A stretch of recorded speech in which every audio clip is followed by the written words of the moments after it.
Dios les bendiga, amados hermanos, que el Cristo de la gloria bendiga vuestras almas. Les habla su hermano José Ramírez y quiero seguir, hermano, denunciando, atacando, golpeando las tinieblas, denunciando a Satanás y su obra maligna, y paralelo a esto exaltar el nombre de nuestro Señor Jesucristo y la victoria total y definitiva de su obra sobre el pecado, sobre la muerte, sobre el mundo y el infierno. Por eso quiero leer Juan 16:33, que dice: estas cosas os he hablado para que en mí tengáis paz. En el mundo tendréis aflicción, pero confiad, yo he vencido al mundo. ¿Qué podríamos decir, amados hermanos, de la obra redentora de Jesucristo en la cruz del Calvario, sus efectos en el mundo espiritual de las tinieblas? ¿Cómo repercutió el sacrificio de Jesucristo en el Calvario sobre Satanás y su reino del mal? Por eso quiero hablarles hoy del efecto del sacrificio de Jesucristo sobre el reino de Satanás. Y leyendo la palabra del Señor, su sacrificio, toda la obra del Señor Jesús, esa obra consumada en el Calvario, puedo entender y aprender que aunque Satanás es llamado por la misma Escritura el Dios de este mundo, no obstante su poder está limitado por la soberanía y el gobierno de Dios. Jesús, que es de la simiente de la mujer, él iba a vencer y aplastaría la cabeza de la serpiente antigua, que es el diablo, y lo hizo en el Calvario. Y aunque hay una lucha constante entre Satanás y la simiente de la mujer, no obstante, los creyentes al final salimos victoriosos en Jesús. Jesús en la cruz y su obra completa de redención despojó a Satanás, lo derrotó, y ahora la iglesia tiene la vía libre para extender el evangelio del reino. Las puertas del infierno no prevalecerán contra esta iglesia triunfante, esta iglesia santa, que no vende, que no negocia la palabra ni la doctrina santa.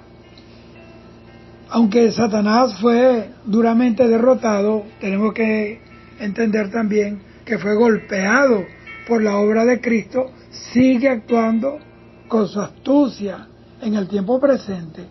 En los mensajes anteriores hablé acerca de la lucha del cristiano en contra de las fuerzas del mal, contra Satanás.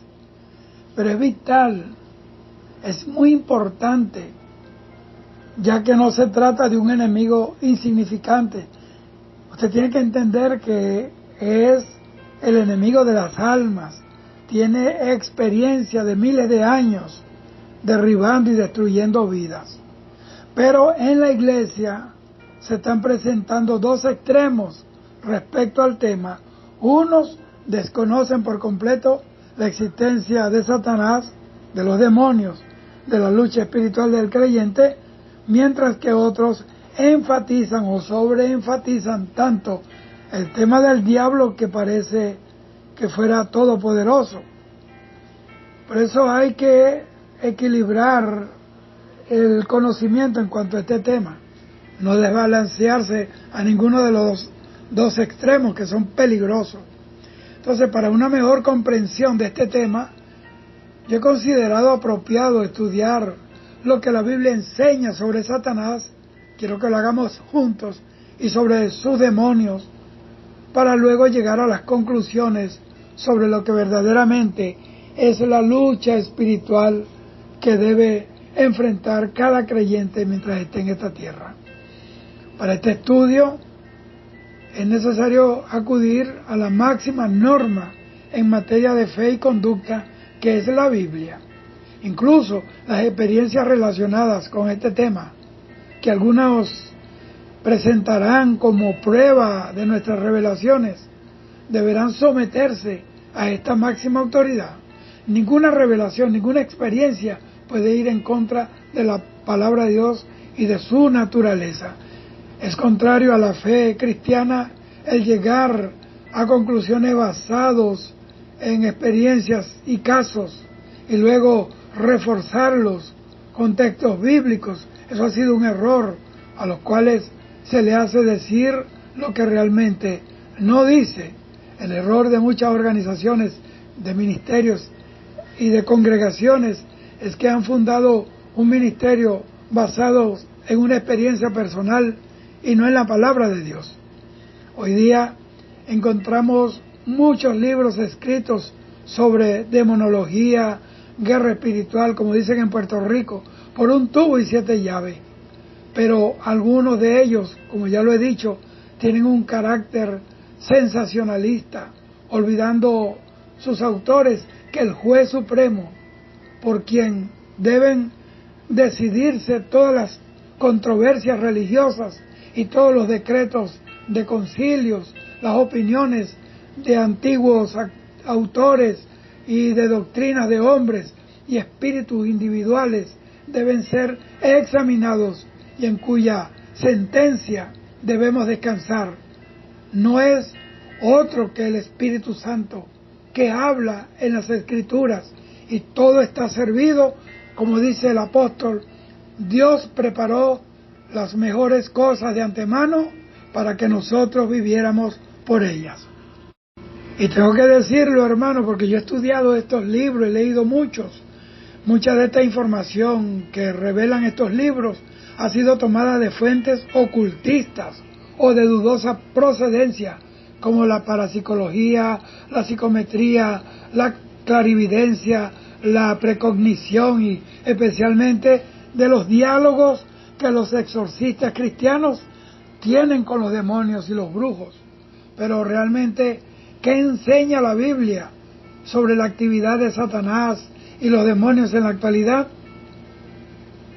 Debemos proseguir en conocer la verdad que procede solamente de Dios, que ha sido revelada en su palabra. No hay otra fuente, hermanos, donde nosotros podemos aprender de cosas espirituales. Sus palabras son espíritu y son vida.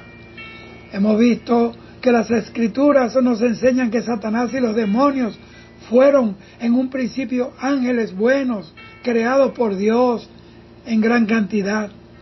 También hemos estudiado que estos ángeles son poderosos, pero que un día se rebelaron contra Dios, dirigidos por Satanás, y fueron destituidos del cielo y arrojados a la oscuridad.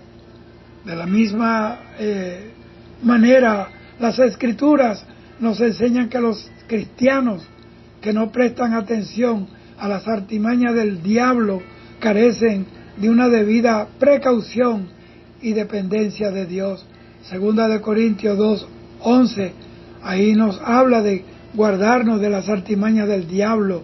Dice, para que Satanás no gane ventaja alguna sobre nosotros, pues no ignoramos sus maquinaciones.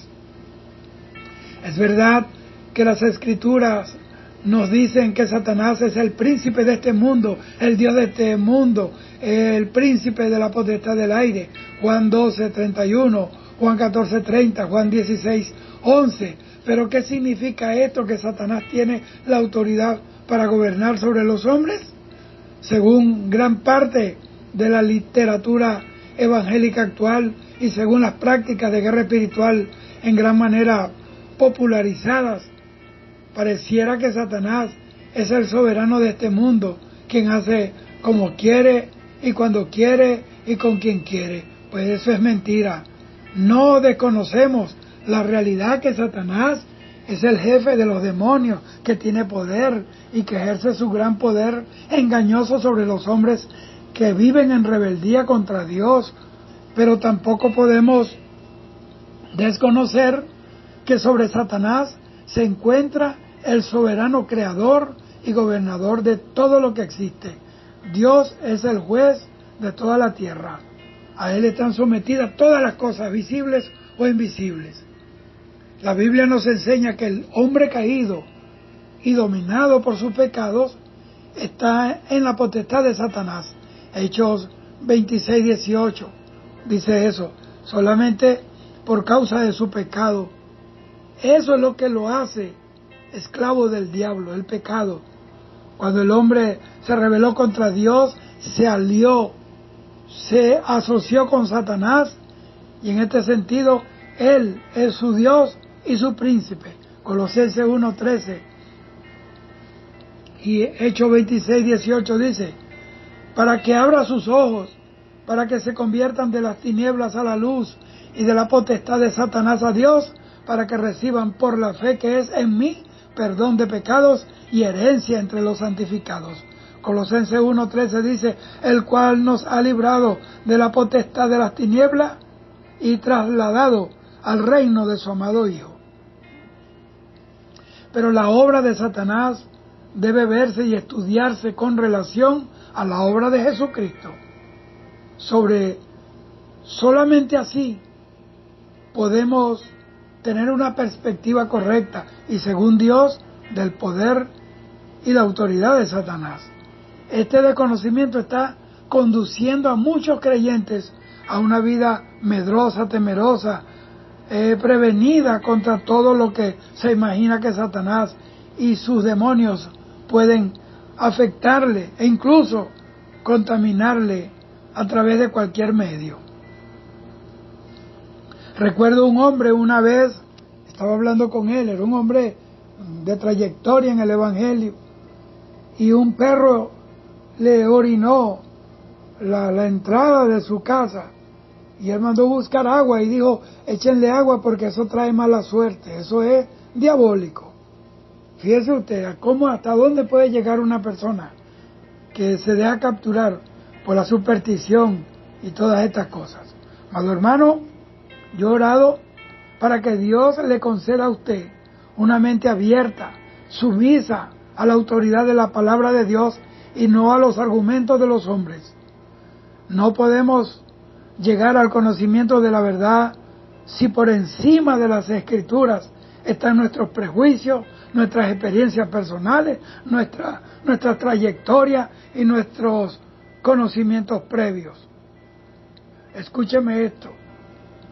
Tampoco hallaremos la verdad manipulando un versículo bíblico para forzarlo a decir lo que no dice, desligándolo de la enseñanza total de las Escrituras, descontextualizando ese texto. Entonces, el Salmo 119, 160 afirma que la suma de tu palabra es verdad. Esto es, toda doctrina o creencia debe fundamentarse en las enseñanzas de la palabra de Dios. Es por eso que analizaremos el tema sobre la situación actual de Satanás, fundamentándonos en un estudio que parte desde la creación y va hasta el final de la era actual, es decir, desde Génesis hasta Apocalipsis. Por cuestiones de espacio, pues, no puedo redundar mucho detalladamente en esto. Cuando digo espacio me refiero al tiempo. Génesis 3:15, ahí dice, donde Dios sentencia a Satanás para ser herido mortalmente por la simiente de la mujer. Génesis 3:15 dice, después de la caída del hombre, ahí habla por sugerencia directa de Satanás, porque fue Satanás el que le sugirió a Eva desobedecer a Dios y ella decidió. Satanás propone y nosotros decidimos obedecer al diablo o obedecer a Dios. Entonces, Dios dicta varias sentencias sobre Satanás, que está representado en la serpiente y la mujer y Adán. A todo el mundo le dio castigo. La primera sentencia es a la vez una voz de esperanza para el hombre caído, ya que Dios provee allí la victoria para la simiente de la mujer. A esto se le ha llamado el protoevangelio, es decir, el primer evangelio. Génesis 3:15 dice, y pondré enemistad entre ti y la mujer, y entre tu simiente y la simiente suya, esta te herirá en la cabeza, y tú le herirás en el calcañar. ¿Quiénes son estas simientes? Dios estableció una diferencia entre los hijos de Dios, que es la simiente de la mujer, y los hijos de la serpiente, que es la simiente de Satanás. Son dos clases distintas de hombres. Unos obedecen a Dios y se deleitan en él, mientras que los otros son rebeldes, se complacen en el mal, viven para el pecado, viven para los deleites del mundo. Entonces esta diferencia la encontramos claramente en la historia de la raza humana. Jesús habló varias veces de estas dos clases de hombres. En Juan 8, 42 al 44, ahí Jesús distingue a los hijos del Padre como aquellos que aman a Jesucristo, de los hijos del diablo como aquellos que se oponen a Jesucristo. Y en primera de Juan 3, 8 al 10 también se presentan las dos clases de hombres, los hijos de Dios y los hijos del diablo. Analizando Génesis 3:15, nos preguntamos, ¿qué pasaría con Satanás en manos de Jesucristo y su simiente? Bueno, a Satanás sería degradado y maldecido por Dios. Isaías 14:12. Que Satanás sería destruido y arruinado por Dios. Génesis 3:15. Sería golpeado en la cabeza. Y que óigame bien esto, se libraría una guerra continua entre el reino de Dios y el reino de las tinieblas sobre la humanidad. Pero la iglesia de Cristo tiene victoria. Que Satanás heriría al Redentor en el talón.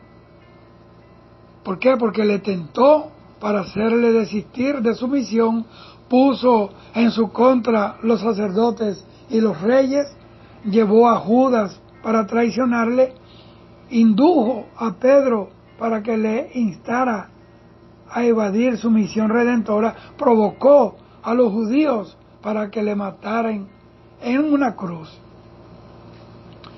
Pero el Redentor le aplastaría la cabeza mediante su obra redentora.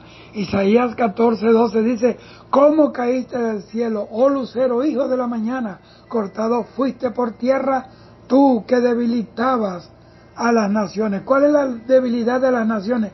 La única fortaleza es Dios. Y si no está Dios, el mundo está débil. Y si una nación no tiene a Cristo rigiendo sus destinos, no hay gente de Dios dirigiendo los destinos de las naciones a través de la palabra, como dijo George Washington. George Washington dijo, no se puede gobernar sin Dios y sin la Biblia. Los países más arruinados, más miserables, más paupentivos son los países, las naciones que están dirigidos por dictadores, por ateos, por comunistas, por personas brujos, adictos a la superstición, los que se bañan de sangre de animales y hacen pactos con los demonios.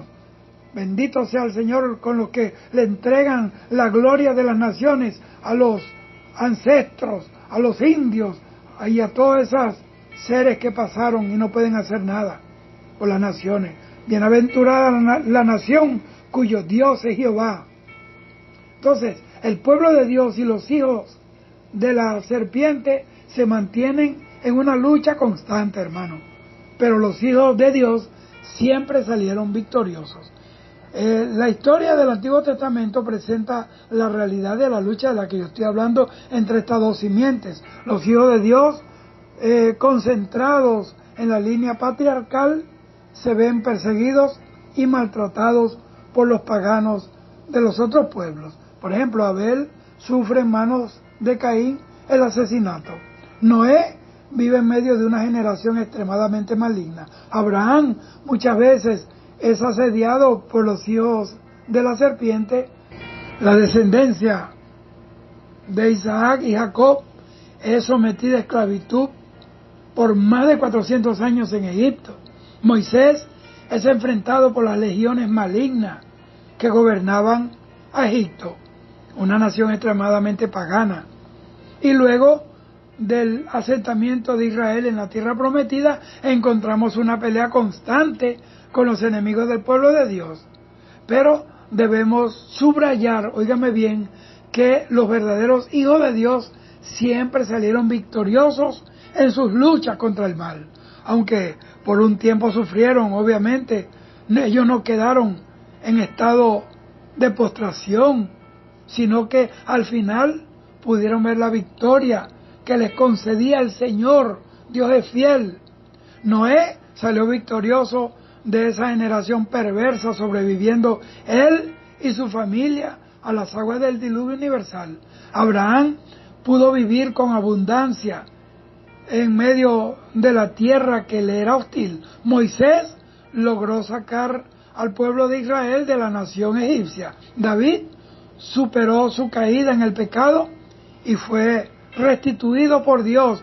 Job fue bendecido por Dios al superar con gran victoria las pruebas que tuvo que enfrentar. Y así todos los siervos del Señor pudieron dar un parte de victoria, siempre, como dice la Biblia, y después de acabado todo, estar firme. Jesús anunció que el príncipe de este mundo, que es Satanás, sería echado fuera. Juan 12:31, ahora el príncipe de este mundo será echado fuera. Nosotros tenemos la autoridad para echarlo fuera donde quiera vayamos, fuera del matrimonio, fuera del hogar, fuera de nuestro negocio, fuera de nuestro barrio, fuera de nuestra nación. Evidentemente Jesús está hablando aquí de Satanás, sobre quien el juicio condenatorio de Dios ha sido ya decretado y ejecutado por la obra de Cristo en la cruz. Ahora, ¿en qué sentido sería echado fuera Satanás de este mundo? Es obvio que no lo sería en que ya no iba a ejercer ninguna influencia sobre el mundo, pues lo volvemos a encontrar después de la obra de Cristo influenciando en el mal. Estuvo allá para dañar a los apóstoles y desde esa vez hasta hoy todavía está trabajando. El versículo 32 nos da la respuesta cuando Cristo afirma: a todos atraeré a mí mismo. Es decir, después de mi obra en la cruz, de mi muerte, de mi resurrección y de mi ascensión al cielo, las naciones y pueblos que durante siglos han estado bajo la esclavitud de Satanás serán liberadas de ese yugo, y muchos conocen la verdad que les va a hacer libres, la verdad del Evangelio.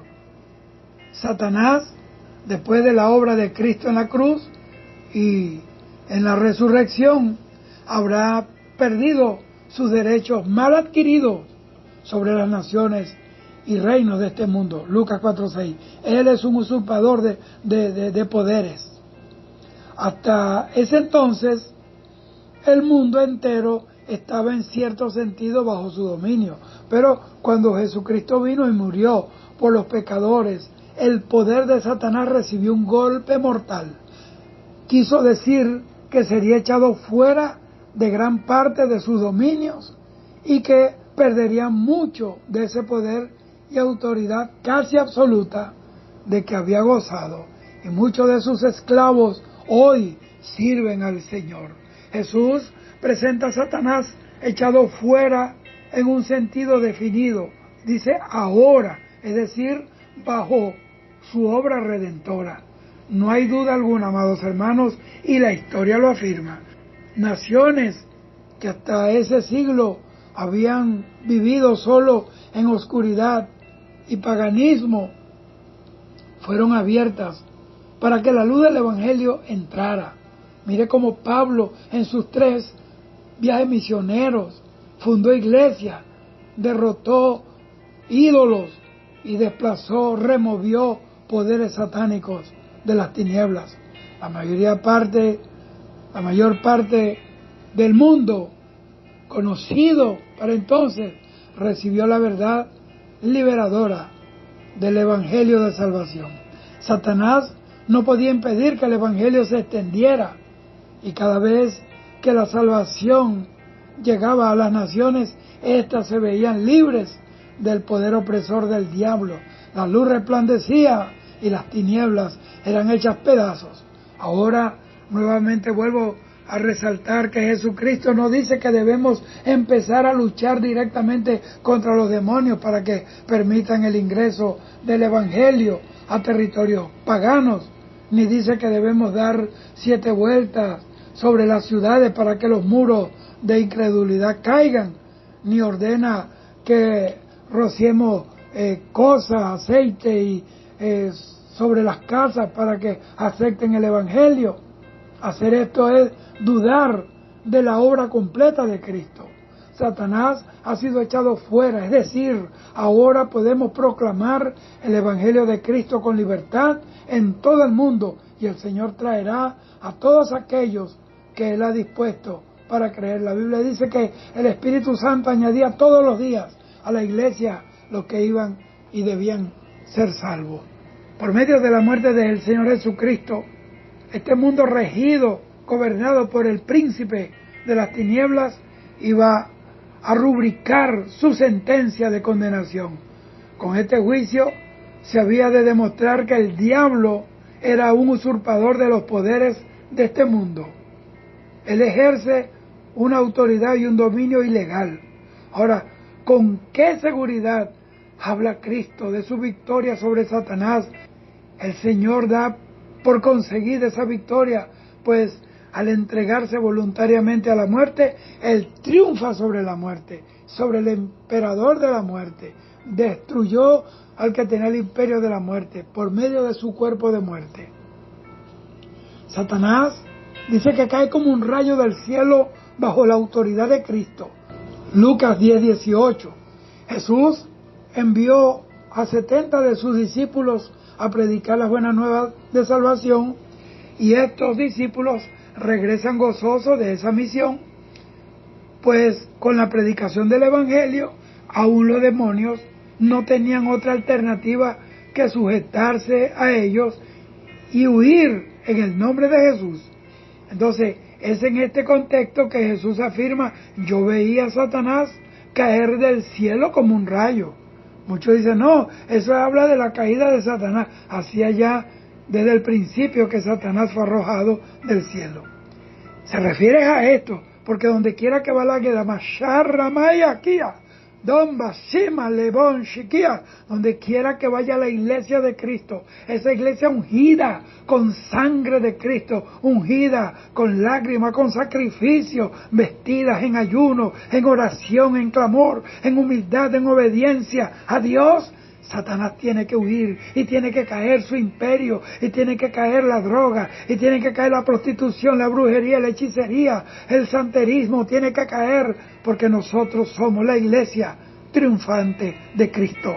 Los discípulos podían tener poder sobre los demonios a causa de la obra de Cristo. No porque iban 70, porque iba una pandilla, porque iba un grupo, era porque iban en el nombre de Jesús y estaban haciendo las cosas como el Señor les decía. Esa es la victoria. El poder del diablo había sido quebrantado, había sido hecho pedazos. El diablo cae del cielo cuando cae del trono que ocupa en el corazón de los hombres.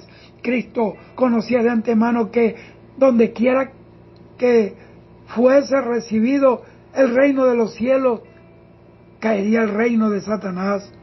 Pero fue en la cruz donde en realidad Cristo aceptó a Satanás el golpe mortal. A partir de la obra de Cristo en su primera venida, Satanás había sido quebrantado en el poder y control que ejercía sobre buena parte de los hombres. Ahora un poder mayor estaba actuando sobre los corazones de los hombres, y es el poder del Evangelio que puede derribar la opresión y la esclavitud ejercida por Satanás. Es el poder del Espíritu Santo en el nombre de Jesús que quiebra las cadenas y los yugos de opresión. Nuevamente recalco que Jesús no habla de hacer ciertos rituales para que de una forma misteriosa el poder de Satanás caiga en cierto territorio.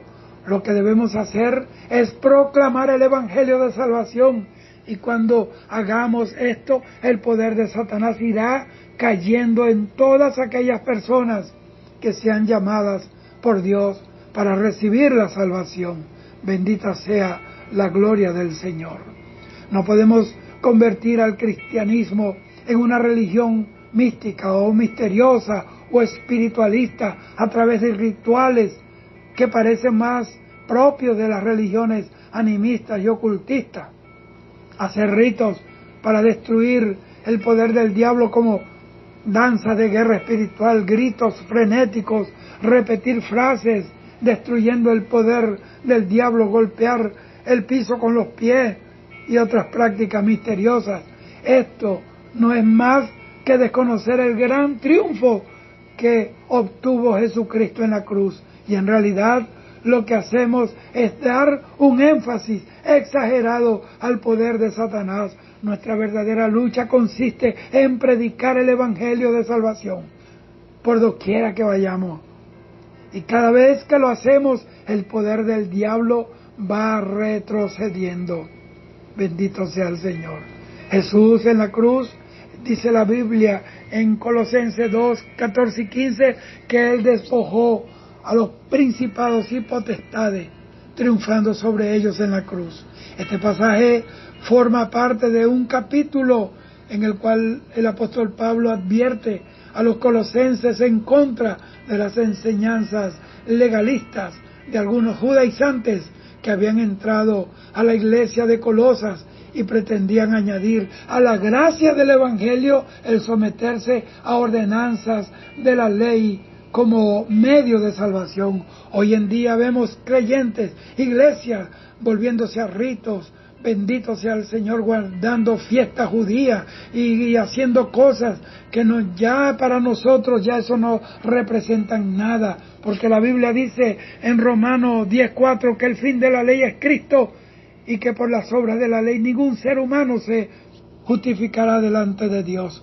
Dios no nos mandó a guardar ritos, guardar tradiciones, sino a guardar su palabra y a predicar el Evangelio. Bendito sea el Señor. No volvernos a los rudimentos viejos, pobres, débiles del mundo del cual Dios nos sacó.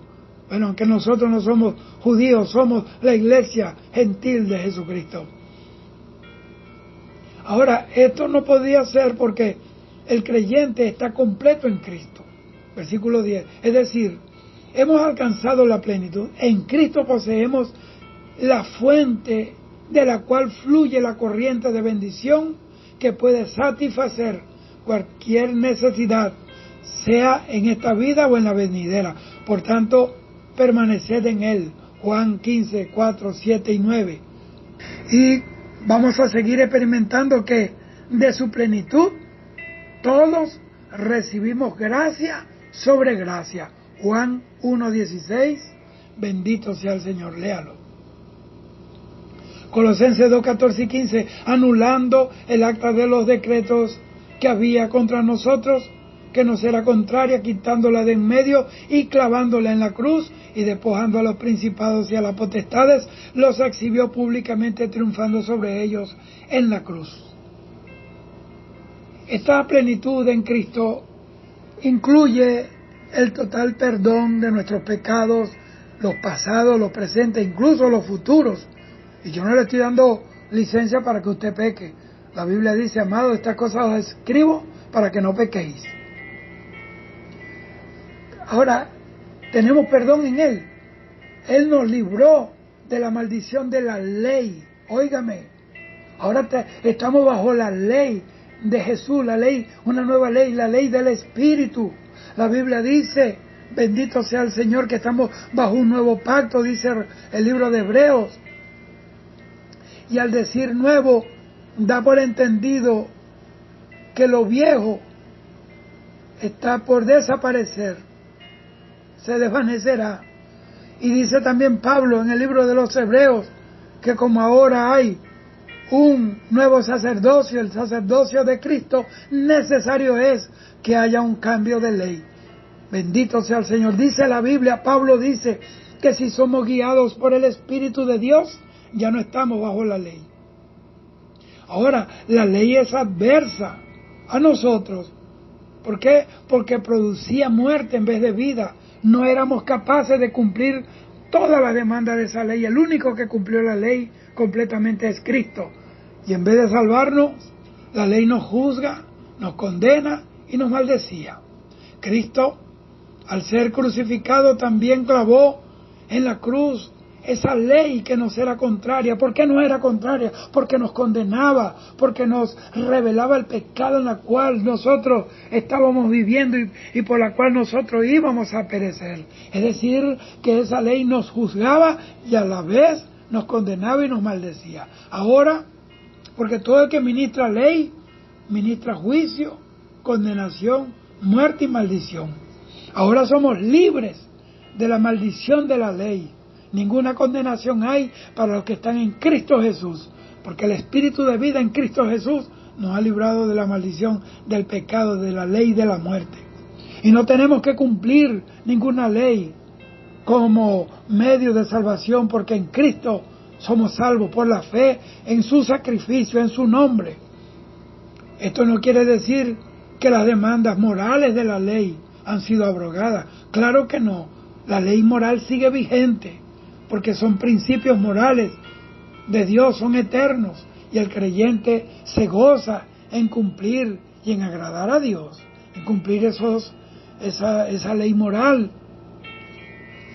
Satanás se aprovechaba de nuestra debilidad en cumplir la ley para acusarnos y conducirnos cada vez a hundirnos en el pecado.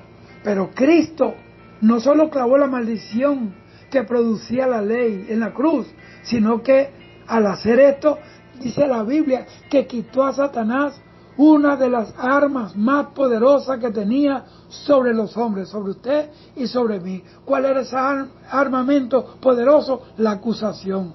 De allí que Pablo pregunta a los romanos, en Romanos 8, 33 y 34, ¿quién acusará a los escogidos de Dios? Dios es el que justifica. ¿Quién es el que condenará? Cristo es el que murió, más aún, el que también resucitó, el que además está a la diestra de Dios, el que también intercede por nosotros. Mire qué tremenda maravilla, qué tremendo Dios al que nosotros servimos. Siendo tal la victoria de Cristo sobre Satanás, el apóstol Pablo anima a los creyentes de Colosas, a los colosenses, a no tener miedo de este antiguo enemigo, porque su derrota en la cruz es evidente, es tácticamente y perfectamente dada, y ahora no podría ejercer todo el poder que antes ejercía sobre los hombres, porque estamos bajo un nuevo gobierno. Cristo triunfó sobre Satanás, hermanos, hermanas, créalo, vívalo en su corazón, confiésalo, manifiéstelo, y todos sus huestes están derrotadas, y ahora esa victoria es nuestra, esa victoria es nuestra vida, es nuestro gozo. Cristo es nuestro gendarme, nuestro libertador, y en Cristo estamos completos. Pero están predicando un evangelio que hace creer que hay cosas que te faltan para ellos vendértelo por una cantidad de dinero. Cuando la Biblia dice que en Cristo estamos completos, Jesús dijo en la cruz, consumado es. Entonces, Satanás ha sido vencido por la sangre del Cordero. Apocalipsis 12:11 dice, y ellos le han vencido por medio de la sangre del Cordero y por la palabra del testimonio de ellos, y menospreciaron su vida hasta la muerte. Satanás siempre ha sido el opositor de Dios y de su pueblo. Su labor incesante consiste en mantener al hombre en esclavitud del pecado y la rebeldía en contra de la ley de Dios, en contra de la palabra. Su influencia sobre el hombre se ha mantenido desde la caída, desde allá del Edén. El diablo tiene influencia sobre los hombres. Entonces, cuando el hombre escuchó la voz de Satanás en el paraíso, allá en el Edén, se convirtió en su esclavo y se dio su lugar de gobernante sobre la creación al enemigo de las almas. Porque Adán gobernaba todo lo que Dios había creado. Entonces, Dios había dicho al hombre que llenara la tierra y la gobernara y la sojuzgara, Génesis 2:28. Ahí está la autoridad que Dios le entregó. Nadie puede hacer algo si Dios no le da la autoridad. Bendito sea el Señor. Pero al ceder ante Satanás, había un nuevo gobernador. Es así que encontramos que Satanás como el Dios de este siglo, es decir, con potestad para interferir en los asuntos del hombre, está actuando y está activo y está vivito y coleando por allí, haciendo daño. Ahora, este horrible ser, me refiero a Satanás, podría presentarse ante Dios para acusar a los hombres. En Job 2 lo encontramos pidiendo permiso al Dios para atormentar al siervo de Dios, a Job. En Zacarías 3:1 y 2 hallamos a Satanás al lado del sacerdote Josué, que era un varón simbólico, porque estaba ahí para acusarle, porque Josué tenía vestiduras viles. Entonces Satanás estaba allí para acusarle. ¿Pero por qué lo acusaba? Porque él estaba vestido con vestiduras viles. Entonces Dios le cambió la vestidura y lo vistió de vestidura de gala. Mientras haya pecado, Satanás tiene potestad para acusarte, para molestarte. Así que huyamos del pecado, y eso es huir del poder y de la influencia de Satanás. Hallamos allí cómo Satanás actúa, ahí en Zacarías 3:1, tanto que el arcángel tuvo que reprenderlo. Ahora Josué estaba siendo acusado por Satanás. La Biblia dice: no deis lugar al diablo. En otros textos se nos presenta a Satanás como teniendo acceso al cielo para acusar a los hombres. Cuando Jesús dice que vio a Satanás descender del cielo como un rayo, está mostrando que tenía cierto permiso para gobernar sobre los hombres y estaba en una posición alta. Era Señor de toda la raza pecadora, pero ahora el Señor Jesucristo vino a recuperar el señorío que el hombre perdió. Ahora es el Rey de Reyes y el Señor de los señores. Incluso en la tentación de Cristo en el desierto observamos el señorío que Satanás tenía sobre la tierra caída. La Biblia dice que el Espíritu Santo llevó al Señor Jesús hasta el desierto para ser tentado por el diablo. Ahora, ¿por qué era necesario que Cristo fuera tentado por Satanás? Bueno, siendo que Cristo venía con el propósito de rescatar al hombre del poder del pecado para que ahora viviera en santidad para la gloria de Dios, era necesario que primero venciera al que tenía el imperio de la muerte, al que tenía dominio sobre el hombre caído. Satanás había recibido del hombre la facultad de gobernarlo y de mantenerlo en esclavitud. Juan 8:34 dice: todo aquel que hace pecado es esclavo del pecado. Segunda de Pedro 2:19 dice: porque el que es vencido de alguno es hecho esclavo del que lo venció. Jesús debía vencer a Satanás y así cumplir con toda justicia para ser el Salvador del hombre que había caído de la gracia de Dios. En el Edén, Satanás probó la fidelidad del hombre hacia la ley de Dios. El nuevo Adán es probado también por Satanás. El nuevo Adán, el segundo Adán es Jesús, pero fue vencido por la fidelidad del Señor. Jesús iba a convertirse en la cabeza de una nueva creación, óigame, pero antes debía derrotar al que gobernaba la antigua creación caída. Por eso la Biblia dice que el que está en Cristo, nueva criatura, nueva creación. En el original es una creación que no tuvo existencia anterior, pero vino a tener ahora. Este es el propósito de la tentación de Cristo. No porque el Padre y el Espíritu Santo querían atormentar al Señor o que Jesucristo era un masoquista. Claro que no. Él tenía que enfrentarse al mero mero. Ahora Jesús venía a lanzar fuera a Satanás y dice: y ella dio a luz un hijo varón que regirá con vara de hierro a todas las naciones, y su hijo fue arrebatado para Dios y para su trono. Eso está en Apocalipsis capítulo 12, versículo 7 al 11, léalo. Entonces, la mayoría de los comentaristas bíblicos coinciden en afirmar que el hijo que está a punto de dar a luz la mujer es Cristo, el Hijo de Dios, el varón que aplastaría la cabeza de la serpiente. Esta escena descrita por Juan nos deja ver el propósito por el cual fue escrito el libro de Apocalipsis: presentar la victoria de Cristo sobre las obras de Satanás.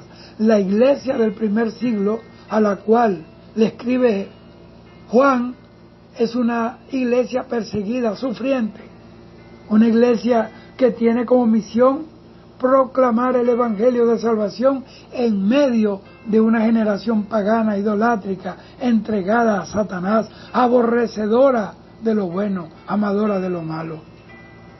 Parecía que el diablo tuviera garantizada la victoria porque la hechicería, la brujería, los ritos satánicos y la adoración al diablo era la moda de ese entonces. Ahora, ¿qué esperanza tenía la iglesia de triunfar en medio de un mundo controlado por Satanás? Bueno, esta visión de Juan nos presenta lo que estaba sucediendo en el mundo espiritual. El Hijo del Hombre había venido para arrebatar a Satanás lo que el hombre le había cedido en su caída. Jesús iba a comprar un pueblo para Dios y lo compró con su sangre. Satanás debía abandonar su posición alta, es decir, el cielo, su autoridad, y sería arrojado a un lugar de humillación, la tierra. Ya no podía ejercer una obra eficaz en contra de los hombres, al menos sus acusaciones en contra de los santos tendrían una gran barrera, y esa barrera se llama la justicia en Cristo Jesús, la obra perfecta de Cristo que ofrece justificación perfecta para los pecadores. Ahora es importante observar que en el cántico de victoria entonado en los cielos se menciona como herramienta del triunfo la sangre del Cordero. En todo el libro de Apocalipsis hallamos que se presenta al Hijo de Dios como el Cordero que fue inmolado, es decir, el Cordero que derramó su sangre, que fue sacrificado. Esto tiene una gran significación para la iglesia de Cristo. Por medio de la sangre del Cordero, el pueblo de Dios ha sido victorioso. Por medio de esa preciosa sangre vertida en la cruz del Calvario, Jesucristo fue declarado vencedor sobre la muerte, Satanás y el pecado. La iglesia es vencedora sobre Satanás porque Jesús derramó su sangre. ¿Cuándo pasó eso? Hace más de 2000 años se conquistó la victoria sobre Satanás y su reino. Pero, ¿en qué sentido la sangre del Cordero ganó la victoria? Bueno, recordemos que la consecuencia del pecado en el hombre fue la muerte eterna, es decir, la eterna separación de Dios. Las justas demandas de la ley establecían que la paga del pecado es la muerte, y siendo el hombre vendido al pecado, Satanás pudo dominarle a través de la muerte espiritual. Pero escuche bien, amado hermano, amada hermana. Pero la ley también establecía que a través del derramamiento de la sangre podía hallarse la propiciación para con Dios. Esto es lo que indicaban los diarios sacrificios en el templo de Jerusalén.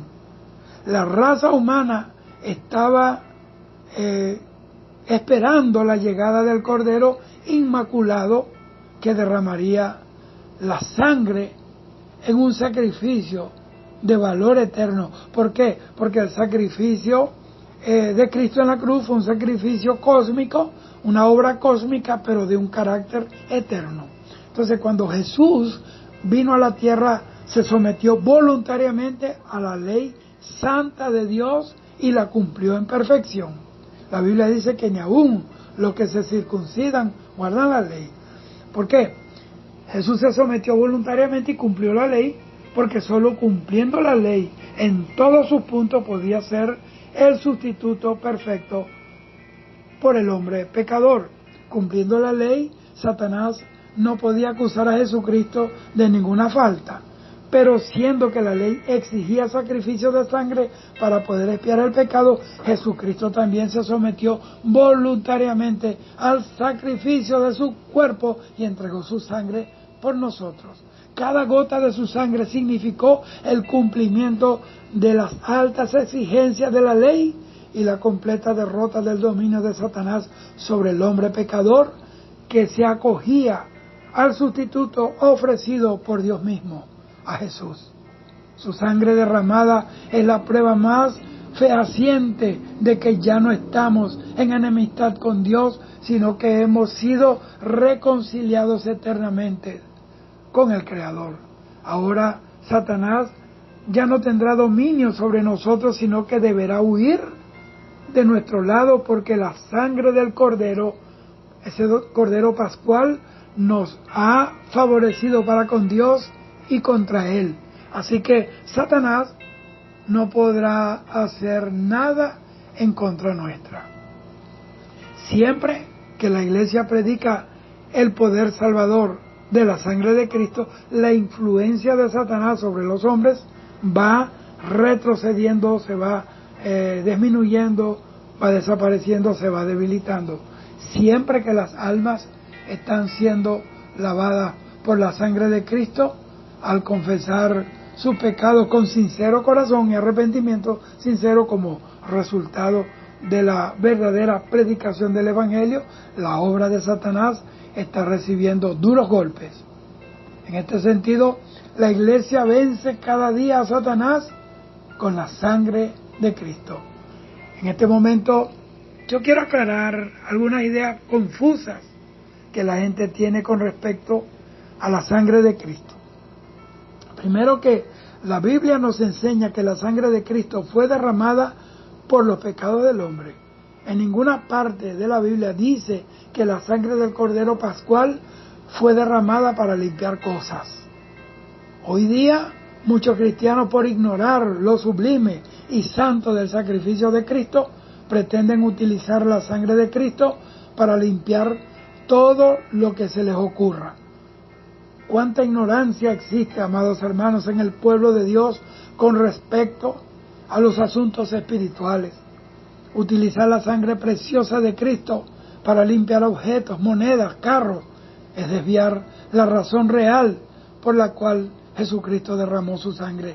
Yo he visto personas que se le cae algo de la mano, la sangre de Cristo. No consiguen algo, entonces utilizando la sangre de Cristo como si fuera un rezo santero. Eso es darle o desviar el propósito glorioso y eterno de la cruz del Calvario, de la sangre de Cristo. Ahora, recordemos la solemne advertencia de Pablo en Hebreos 10:29. ¿Cuánto mayor castigo pensáis que merecerá el que pisoteare al Hijo del Hombre y tuviera por inmunda la sangre del pacto en la cual fue santificado? Hay que respetar la sangre de Cristo, hermano. Usted no puede estar invocando la sangre de Cristo para cualquier pamplina, como si fuera un collar de ajo para espantar a Drácula. Cuando tratamos de utilizar la sangre de Cristo para lo que ella no fue derramada, estamos pisoteando la sangre de Cristo. Así que tengamos mucho cuidado con lo que decimos, especialmente en lo que se relaciona con lo espiritual. No son cosas insignificantes, son muy serias, y Dios no tendrá por inocente al que hiciera afrenta al Hijo de Dios, a su propio Hijo, a Jesucristo.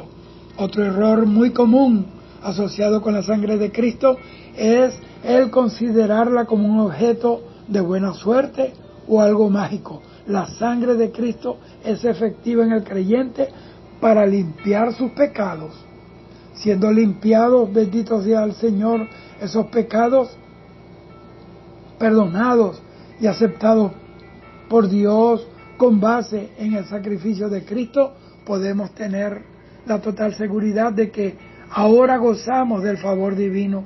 Podemos acceder con plena certidumbre de fe al trono de la gracia, y Satanás no será efectivo en sus acusaciones contra nosotros. Todo esto es suministrado al creyente por los beneficios de la sangre derramada del Cordero de Dios en la cruz del Calvario, y es aplicada cuando el pecador ha sido convencido por el Espíritu Santo de sus pecados y con corazón humillado suplica a Dios misericordia y alcanzará misericordia. En este momento puede ver los sublimes beneficios de la sangre de Cristo. El apóstol Juan en su primera carta dice, en primera de Juan 1:7, que si andamos en luz como Él está en luz, tenemos comunión los unos con los otros, y la sangre de Jesucristo su Hijo nos limpia de todo pecado. No es que al pronunciar estas palabras, entre comillas, mágicas, todo se arreglará, o si queremos que Dios haga algo a favor nuestro, entonces exclamamos la sangre de Cristo y Dios se verá obligado a responder por haberse dicho la frase mágica. No, esto también es ignorancia con respecto a los asuntos espirituales. Caemos en el pecado de utilizar en vano lo relacionado con Dios y con su obra. Recordemos que en uno de los mandamientos de la ley de Dios, Dios prohíbe que utilicemos su nombre en vano, es decir, no tenemos derecho para utilizar el nombre del Señor innecesariamente. De la misma manera, no podemos hablar de la sangre de Cristo de una forma vana, es decir, no podemos utilizarla para lo que ella no fue derramada. Lea en la Biblia el propósito de la sangre de Cristo y usted hallará que no es para ninguna de las cosas erróneas mencionadas anteriormente. Mateo 26:28 dice, porque esta es mi sangre del nuevo pacto que por muchos es derramada. Juan 6:54 dice, el que come de mi carne y bebe de mi sangre tiene vida eterna. Hechos 20:28 dice, para apacentar la iglesia del Señor, la cual Él ganó por su sangre. Romanos 5:9 dice, pues mucho más, estando ya justificados en su sangre, por Él seremos salvos de la ira. Efesios 2:13 dice, pero ahora en Cristo Jesús, vosotros que en otro tiempo estabais lejos, habéis sido hechos cercanos por la sangre de Cristo. Hebreos 9:14 dice, cuanto más la sangre de Cristo, el cual mediante el Espíritu Eterno se ofreció a sí mismo sin mancha a Dios, limpiará vuestras conciencias de obras muertas para que sirváis al Dios vivo. Bendito sea el Señor. En el Antiguo Testamento, la sangre de los becerros se utilizó sobre el tabernáculo y los vasos del ministerio. Hebreos 9:21, porque estos elementos representaban la presencia de Dios en medio de su pueblo. Era necesario pues que estos objetos de uso sagrado fueran santificados, o sea, apartados para Dios. Pero hoy, amados hermanos, hoy en día el templo somos nosotros, somos sus instrumentos, somos sus utensilios que Él usa para su gloria. Así que la limpieza por la sangre del Cordero es para nosotros, ya que no se utiliza para objetos que consideremos sagrados, porque ahora lo sagrado es el hombre que, apartado por el Espíritu Santo, es limpiado por la sangre de Cristo para vivir eternamente agradando a Dios. Tenemos que entender esto, amados hermanos. La palabra de Dios es clara. Bendito sea el Señor. Cristo ganó una victoria grande. Apocalipsis 12:9, ahí habla de la victoria de Cristo, esa que Él ganó sobre Satanás, y fue lanzado fuera el gran dragón, la serpiente antigua que se llama Diablo y Satanás, el cual engaña al mundo entero, fue arrojado a la tierra y sus ángeles fueron arrojados con él. Marcos 3:27 dice, ahí que Jesús ató al hombre fuerte y ahora arrebata las almas que antes estaban bajo su influencia, su esclavitud, para trasladarlos al reino de la luz. Primera de Pedro 2:9 dice: mas vosotros sois linaje escogido, real sacerdocio, nación santa, pueblo adquirido por Dios, para que anunciéis las virtudes de aquel que os llamó de las tinieblas a su luz admirable. El establecimiento del reino de Dios requería, amados hermanos, que el hombre fuerte, es decir, Satanás, fuese dominado y aplastado. Lucas 11:20, ahí habla que el reino de Dios llegó y Jesucristo podía expulsar a los demonios de las personas. Dice: mas si por el dedo de Dios hecho yo fuera a los demonios, ciertamente el reino de Dios ha llegado a vosotros. Bajo la obra de Cristo, Satanás fue derrotado, cayó del cielo como un rayo. Lucas 10, 17 y 18 dice: y volvieron los 70 con gozo, diciendo: Señor, aún los demonios se nos sujetan en tu nombre. Y le dijo: yo veía a Satanás caer del cielo como un rayo. Mira, amados hermanos, la encarnación de Cristo significó la destrucción de Satanás. Hebreos 2:14. Así que, por cuanto los hijos participaron de carne y sangre, él también participó de lo mismo, para destruir por medio de la muerte al que tenía el imperio de la muerte, es decir, el diablo. ¿Cuáles son las consecuencias de esta derrota que el Señor le propinó a Satanás? Bueno, que su poder fue refrenado, de modo que no puede seguir engañando a las naciones con la eficacia que lo caracterizó antes de que Jesucristo viniera a la tierra y muriera en el Calvario. Principalmente, ya no podía estorbar la difusión del Evangelio de salvación, y en este sentido no engañaría más las naciones. Esto no significa que Satanás no puede estorbar a los siervos de Dios, pero sí significa que Satanás no podría impedir la evangelización de todas las naciones.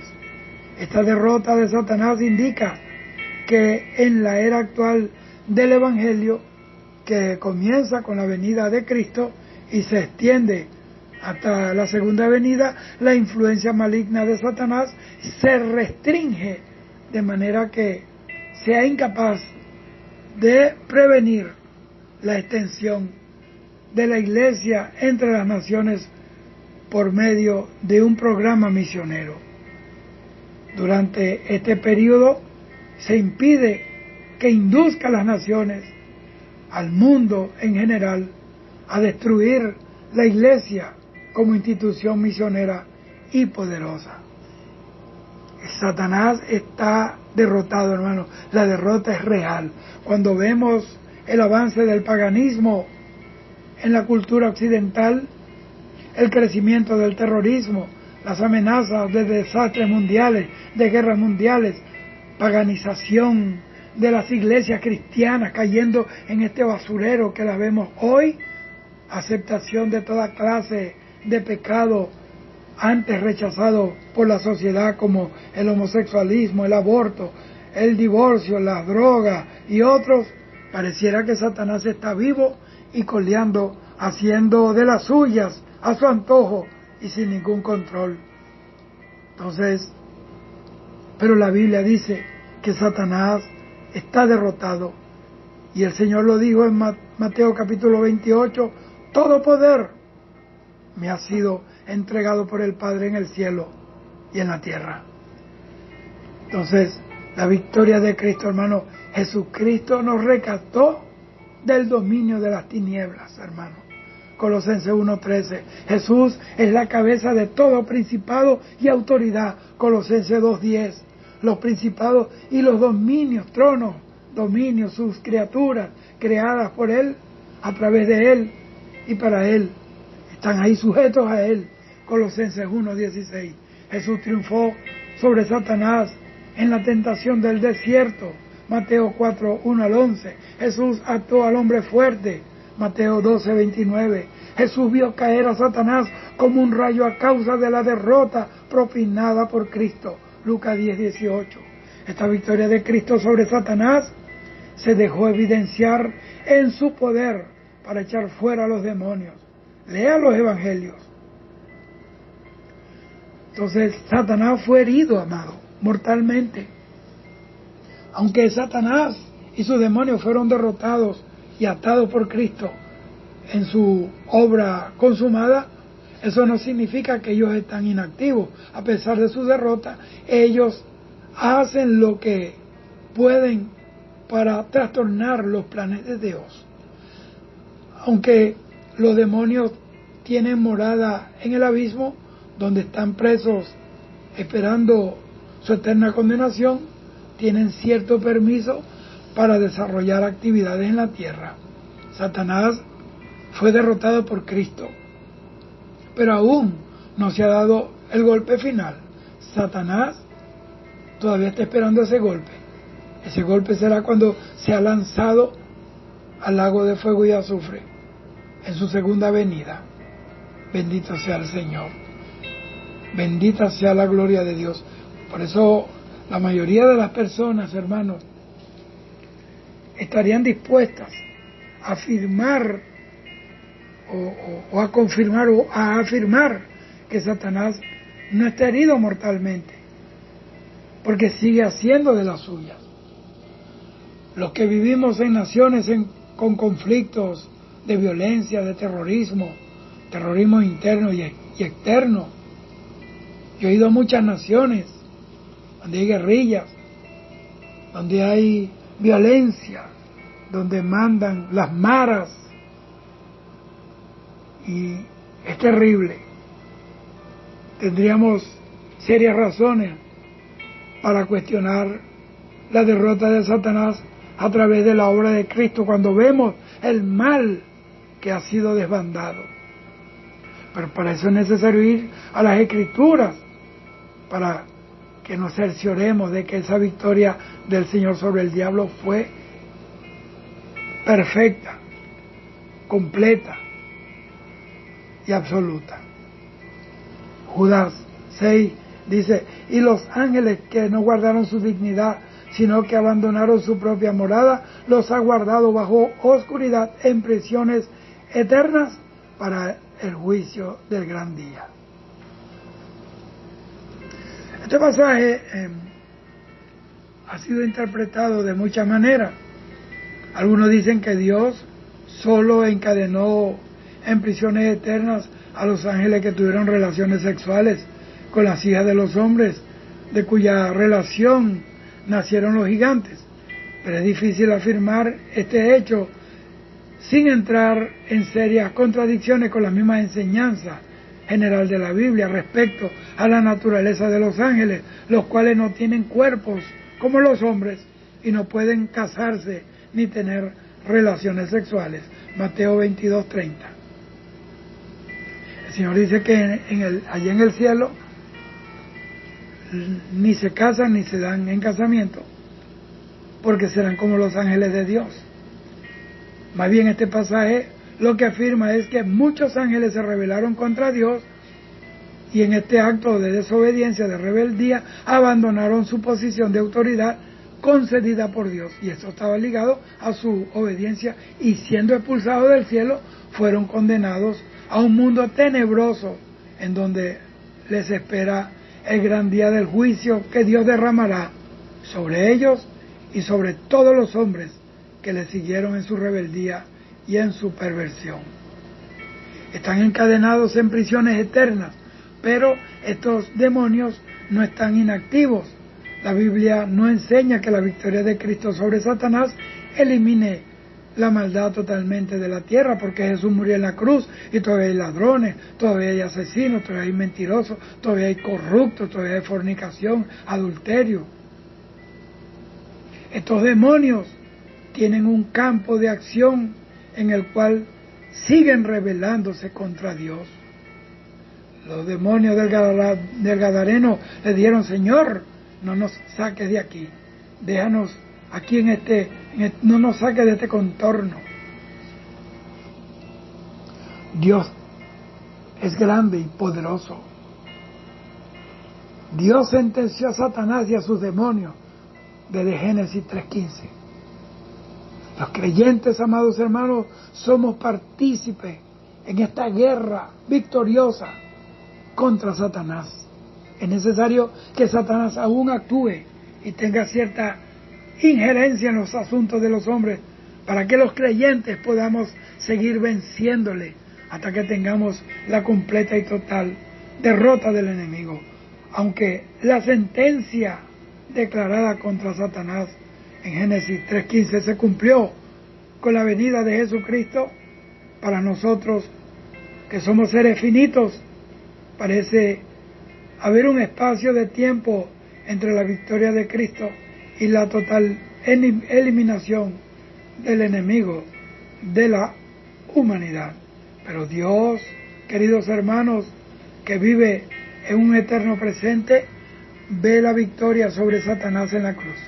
Cuando estemos en el estado eterno y podamos ver las cosas con más claridad, contemplaremos la derrota de Satanás en la cruz del Calvario a través de Cristo. Entonces, ¿cómo debemos ver a Satanás? Como un ser poderoso que puede hacer como quiera y con quien quiera, como un ser insignificante que no tiene injerencia en los asuntos de los hombres. Pues primera de Pedro 5:8 dice: Satanás anda como un león rugiente buscando alrededor allí a quien devorar. Esto implica que es muy riesgoso ignorar las maquinaciones de Satanás y su peligro, pero debemos evitar atribuirle a Satanás más poder y autoridad que el que en realidad tiene, y siempre es limitado por Dios. El único que tiene todo poder sobre todo y sobre todos es Jesucristo. Mateo 28:18. No podemos caer en el dualismo, es decir, que el poder bueno de Dios se enfrenta a una gran guerra entre iguales, como si Satanás fuera igual a Dios. Esto es un error pagano y viene de las filosofías y de las religiones espiritualistas. ¿Qué implicaciones prácticas tiene esta verdad de la victoria de Cristo sobre Satanás con respecto al creyente? Bueno, muchos promotores de la guerra espiritual moderna, esta que no es bíblica, dicen que el creyente puede ser susceptible a maldiciones, cuando la Biblia dice, número 23:23, que contra Jacob no hay agüero ni adivinación contra Israel. A nosotros no nos cae nada, hermano, el mal no nos tocará. Incluyendo, ellos dicen que pueden ser afectados por posesiones demoníacas. Yo no creo que un hombre, una mujer santa que se guarde, que se cuide, que sea temeroso de Dios, pueda ser poseído por ningún demonio. Pero eso no lo respalda la Biblia ni el Evangelio de Jesucristo, porque si un creyente vive en el temor de Dios, guardando la palabra, velando en todo tiempo, alejado del pecado, el maligno no le toca. Claro que vamos a ser atacados, pero sus acechanzas son desde afuera, no desde dentro de nosotros. Si un cristiano lo posee un demonio, es porque le abrió puerta al diablo por medio de algún pecado. La palabra nos manda a resistir al diablo y él huirá de nosotros. Ya nosotros hemos sido limpiados por la sangre de Cristo y santificados por su palabra. Así que, hermanos, esto que yo le he dicho, yo creo que debe ser un aporte más para ti, amado y querido hermano, para que sigas adelante. Como creyentes, somos llamados a exaltar el poder de Jesucristo, no el de Satanás. Yo he oído cánticos cristianos, coritos, donde nombran al diablo más que a Dios. Debemos declarar las gloriosas palabras de Apocalipsis 17:14, porque Él es el Señor de señores y el Rey de reyes. En virtud de este Rey de reyes que venció a Satanás con su vida y obra, somos llamados a resistir al diablo, quien no tendrá otra cosa que huir de nosotros. Santiago 4:7. Él se apartará con miedo de nosotros, porque tenemos la victoria ganada en Cristo Jesús. El creyente está seguro en Cristo y es victorioso sobre el diablo, quien no le toca. Primera de Juan 5:18. No podemos contemplar a Satanás correctamente si no lo hacemos a través de la palabra de Dios y de la obra victoriosa de Cristo. Para finalizar, hermano, la palabra de Dios dice en 2 de Corintios 2:14, mas a Dios gracia, el cual nos lleva siempre en triunfo en Cristo Jesús. Dios te bendiga, hoy, mañana y siempre. Y recuerda, Cristo viene, Cristo está muy cerca, su venida, el rapto está a la puerta, es inminente. Así que cuídate, huye de los lugares donde no es exaltado el nombre del Señor, donde hay un comercio, donde hay una mercadería con la palabra y la obra de Dios, donde te convierten en un esclavo financiero de algún caprichoso ministro, entre comillas. No te conviertas en un tributario de hombres pecadores que usan la Biblia para sus propios fines, y a esta gente los espera las pailas del infierno. Ya tienen sus nombres, así como tú y yo tenemos el nombre escrito en el libro de la vida, ellos tienen sus nombres escritos en el libro del infierno, en el libro de la muerte, en las pailas del infierno. Tienen un lugar exclusivo, así que cuídate, Cristo viene, y para nosotros cada vez las puertas se cerrarán más, cada vez los hombres pervertidos que han pervertido el Evangelio nos cerrarán las puertas, pero predicaremos por todos los medios, por la radio, la televisión, cada momento que nos sea posible, a través de las redes sociales, de la internet, de YouTube, de como sea, pero no nos detenemos. Cristo viene. Dios te bendiga hoy, mañana y siempre. Shalom.